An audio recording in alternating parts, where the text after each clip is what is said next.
Okay guys, so it's been a little bit since I gave you guys an update on Bang. So today I'm going to be giving you guys an update on Bang. We're going to be doing a training session. You guys get to see where me and Bang are at. You might hear that beeping. That is not me using the e-collar, just so you know, that's somebody else. So just keep that in mind. That is not my e-collar going with her. I posted a video of the first introduction that I did with her and the e-collar. And a lot of people didn't like it. A lot of people got really upset. Not because anything bad happened, just because a lot of people have a visceral reaction to the e-collar that's based in hearsay, it's based in superstition, it's based in misinformation and myths and all this type of stuff. And there's all sorts of nonsense about, oh, you're a lazy trainer, oh, you can't train a dog, blah, blah, blah. And we can get into all of that. So before we do that though, let me actually start training my dog. Yeah.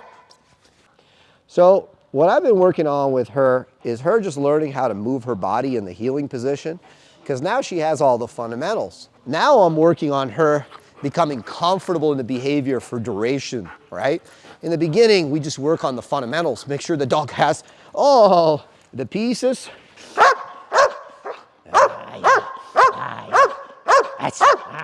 And once she has the pieces, we can start to begin adding movement and motion for duration, and start getting the dog comfortable and strong in the behavior. Very nice, Bang. Super girl. So you can see now that the heeling all of a sudden is really starting to come together. For those of you that have been following her since she was a puppy, you would see me do very, very short repetitions and focusing on fundamental behaviors before I ever really started to do anything like this. So a lot of people say it's lazy training to use an e-collar. If you actually follow the dog, which of course all the people that didn't follow the dog, they don't know, obviously, they're just commenting off random reels and stuff. They said, oh, you don't need that to teach the dog to heel. It's like, yeah, I know, dum-dum. I taught her how to heel long before I ever put an e-collar on her. I didn't put the e-collar on her because I need the e-collar to magically teach my dog how to heel. By the way, if someone can explain that process to me, like how putting in a device on your dog will magically teach them how to heel, I'd be really interested to hear how that process goes. I put the e-collar on because it makes things better when you know how to use it. It's gas. Woo! It's gas, right? Yes, yes, yes, yes. Oops. Especially for a dog like her, the e-collar makes her significantly better. It just goes very well with the personality, with the way that she responds to pressure. Oh. Yeah, yeah, yeah. Who's? Yes, good girl. The way this dog responds to pressure and frustration make her the perfect candidate for using the e-collar in the type of system that I use it in my Power Obedience training system. You can check that out in my online training, by the way. I have a focus heeling course and I have a course called The Secret Sauce. And if you guys are people that have watched these courses or have these courses, you know exactly what I'm doing here and why I'm doing it. You know how I'm using the e-collar and you know why I'm using the e-collar. A lot of people were criticizing, oh, you can't train that. You can't train without an e-collar, blah, blah, blah. It's like, dummy. For the first year of this dog's life, she didn't wear an e-collar. I taught her everything without the e-collar. What a lot of these people don't understand is that this and this are the same. They are the same, okay? This and this are the same. This is the old way. I shouldn't say the old way. This is analog. Because of technological limitations, we were stuck using this and other similar tools for long periods of time. This is the future. This is 2024. Now this enables us to do the same things we did with this, but now with this. It's not rocket science. It shouldn't be hard for people to grasp, and yet people, for whatever reason, really struggle to grasp it. Ah, come on, you want it? Yeah, come on. Yeah, bark, bark. Yeah, yep. Good. So one thing that she's gotten into is if I stop doing anything with her, like if I just kind of ignore her for a little bit, she'll spit the ball to try and make me re-engage because she loves to play fetch, right? Out. Yeah, bitch, come on. All these people going on about relationship. I guarantee you your dog doesn't play with you the way my dogs play with me, you know? I use pressure in all my training. I don't hide it. And yet, my dogs love to play with me, right? Why would that be? Play is the ultimate form of cooperation, right? They love to play with me because I'm lots of fun and because I'm engaging and I'm exciting, right? And I don't project my fragility, my weakness, my mental and physical weakness on them like a lot of handlers do and like a lot of the ideologues that are against certain tools in dog training or certain types of dog training. Dogs aren't ideological creatures. They operate in the zone of reality and they can't lie to you. Out. Platz. Good. Platz. Good.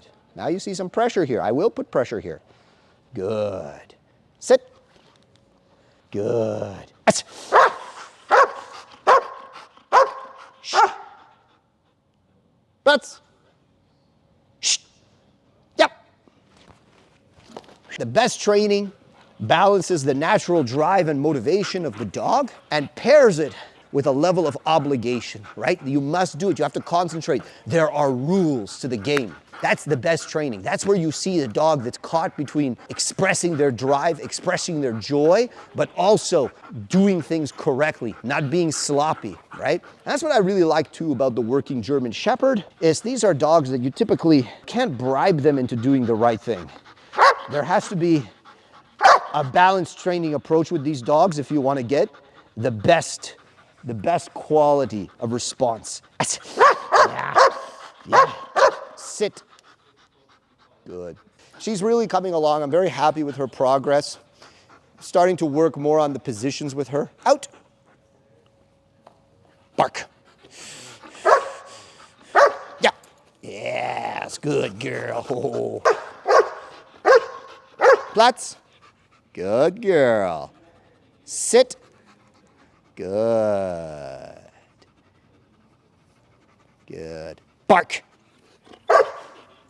You can see now I'm starting to build her understanding of the position. It's not just in the heeling position. It's not just in front of me. It's ball on the ground. I'm starting to have her really start to generalize an understanding of what those positions are and how they look in different contexts. Good. And you could see the frustration build because the dog's like, well, I should be getting my drive satisfaction now. What's going on? But this is where now the dog learns, right, that drive satisfaction isn't predictable. Drive satisfaction is variable. And now the dog is in this constant state of, is it yet? Is it yet? Is it yet? And if she makes a mistake, there is a small consequence with the pressure, but you don't understand the pressure isn't to correct her, right? Yeah, it does change the behavior, right? So you could say it is a correction, depending on how you want to define a correction. But the pressure creates more frustration because it's an impediment, it's an obstacle to drive satisfaction. Bark. Yeah, where is it? Ah, bark. Stay. Bark. Stay. You see there, she made a mistake. We had her repeat the exercise. She did the right thing. She gets drive satisfaction. So when you put an obstacle to drive satisfaction, when you create a consequence when the dog attempts to satisfy his or her drive, right? And you create a bit of a consequence because it's not the time yet for the dog to take what they want. This creates frustration. And that frustration is an untapped source of power. The force-free and the positive-only trainers generally are never able to get. They can block the dog on the leash, but most of them don't even know how really to do that. So they're never really able to tap that. And if you make a dog frustrated, of course, they become significantly a little bit less biddable. So if you're stuck using those myopic methods, right, where it's a very myopic method, you basically can only operate within one quadrant. They typically operate within two, whether they admit it or not. You're limited to how much you can get out of the dog, especially certain types of dog, which is why they like certain types of dog, right? Especially this type of dog, you will not get as much like out. A lot of people ask, how do I make my dog so intense, right? There's, of course, a piece of it that's genetic, but there's also a saying, pressure creates diamonds. It's not just pressure. It's not just frivolous pressure. Yeah, yes. Whoa. It's not just frivolous pressure. It's intelligent pressure. Just like you go to the gym and you put pressure on different parts of your body to build strength and muscle and speed or whatever it is that you're working on. You do the same with the dog in training, right? And the pressure can be manual, right? Or it can be wireless with the E. And that's what people don't understand. So especially when we're making high-level training and we're shooting for a very specific response from the dog, this is where you must be smart with your pressure. The pressure isn't just for non-compliance. That's a mistake that a lot of people make. That creates suppression, right? I don't want suppression in this type of training. I don't mind suppression in other types of training. But in this type of training, I don't want suppression. I want activity. The pressure should make the dog try harder. She's not used to me talking so much. Hey, hey, where you going?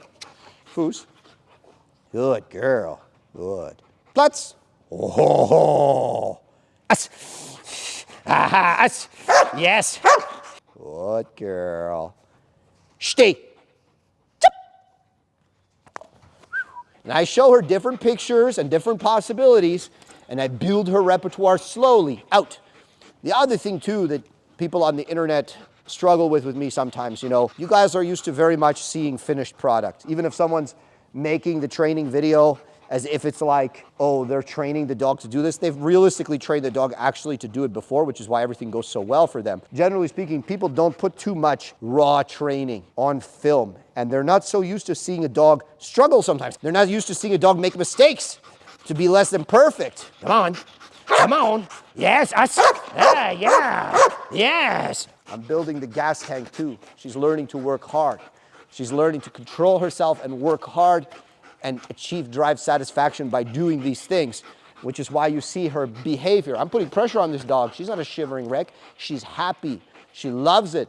When I take her out, she runs to the training door, right? I can barely put the collar on her. She's so excited. Because she loves this type of work, and all dogs love this type of work. They love challenge. Well, not all dogs. There are some dogs who want to sleep on the couch all day. Out. But that's not the type of dog I'm talking about. So now she's exhausted, and now I put her back into the home behavior of healing. Good girl. Yep. And you could see as I came to a halt, when the paw comes up, it's a sign of anticipation, right? Like you notice in nature, when there's a predator hunting prey, what does it do? It freezes in the grass, right? Stalking the prey, it freezes. Paw comes up, it's ready to go. Out. That's one hell of a session, right? One hell of a session. Very long session. Out. It's not over yet, though. Choo! I like my dogs to learn to work past being tired. Nice. You want me to throw it again, do you? If you guys want to see the earlier videos of her, it's all on the YouTube channel, so you guys can see all the videos of her. Now, I have very detailed behind-the-scenes videos of how I kind of did everything on my Patreon. And then, of course, again, if you're in my online courses, you know all the things that I'm doing here and why I'm doing them. So thanks for watching, guys. Hope you like my bang here. She's over a year old now, so, she's time flies.